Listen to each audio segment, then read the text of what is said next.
మన ప్రభువును రక్షకుడైన యేసుక్రీస్తు నామంలో అందరికీ వందనాలండి. 38వ సంకీర్తన 17 నుండి 22 చరణాలు మనం ధ్యానం చేసుకుందాం. 38వ సంకీర్తన 17వ చరణం ఈ రీతిగా ఉంది. నేను పడబోవునట్లున్నాను, నా మనోదుఃఖము నన్నెన్నడూను విడువదు. దావీదు గారు గొప్ప యోధుడు, క్రమశిక్షణ గల సైనికుడు. గొలియాతును చంపిన దావీదు ఇప్పుడు వైదొలగడానికి సిద్ధంగా ఉన్నాడు. అతడు ప్రభువుకు వ్యతిరేకంగా పాపం చేశాడు, అందుకు తగిన శ్రమను అనుభవిస్తున్నాడు. అతని స్నేహితులు కూడా అతనికి వ్యతిరేకంగా ఉన్నారు. దావీదు పొందిన అనుభవాన్ని తప్పించుకోవడానికి అతని జీవితంలో నుండి మనం కొన్ని పాఠాలు నేర్చుకుందామా? విరమించుకోవద్దు. సాతాను యుక్తిపరుడు, అధముడు. వాడు నిన్ను శోధించాలనుకున్నప్పుడు నీ చెవులలో గుసగుసగా ఇలా చెప్తాడు. ఏమనంటే, ఇందులో నుండి నీవు సులభంగా బయటపడతావు అని చెప్తాడు. పాపం చేసిన తర్వాత ఏమంటాడు? అందులో నుండి నువ్వు తప్పించుకోలేవు, ఇక నీ పని అయిపోయినట్లే అని చెప్తాడు. బయటపడడం మనం విరమించుకోవాలని వాడు కోరుకుంటాడు. ఒకవేళ మనం ప్రయత్నిస్తే వాడి చేతిలో అల్లాడిపోతాం.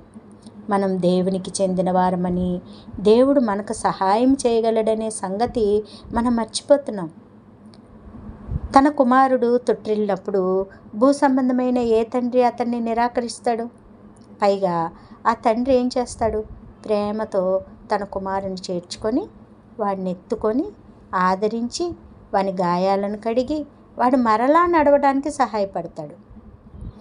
నీవు పాపం చేసినట్లయితే నీ భావాలను పట్టించుకోవద్దు, నీ చుట్టూ ఉన్నవారిని గమనించవద్దు, సాతాను మాటల్ని ఆలకించవద్దు. నీ పాపాన్ని ఒప్పుకో. నా దోషమును నేను ఒప్పుకొనుచున్నాను, నా పాపములను గూర్చి నేను విచారపడుచున్నానని 18వ చరణంలో రాయబడింది. దావీదు అంటున్నాడు, నా పాపాన్ని గూర్చి చింతిస్తాను అని.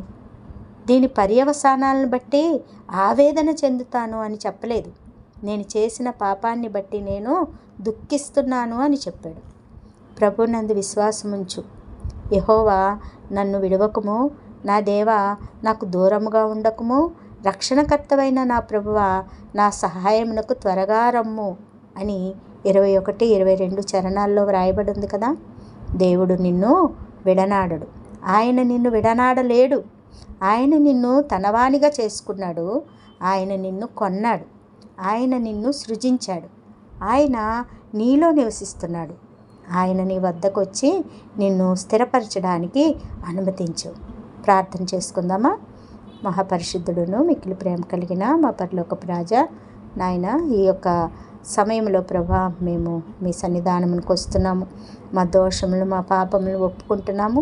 దయతో మమ్మల్ని క్షమించి ప్రభా నీ బిడ్డగా చేసుకొని మమ్మల్ని ఆదరించమని, మమ్మల్ని మీలో భద్రపరచమని, కాపుదల దయచేయమని, మీ కృపలో మమ్మల్ని కనికరించి నాయన మీ బిడ్డలుగా ప్రభా మమ్మల్ని నాయన స్థిరపరచమని మా ప్రభును ప్రియరక్షకుడైన యేసుక్రీస్తు నామంలో మిక్కిలి వినయముగా బ్రతిమలాడి వేడుకుంటున్నాము తండ్రి. Amen. Thank you. God bless you all.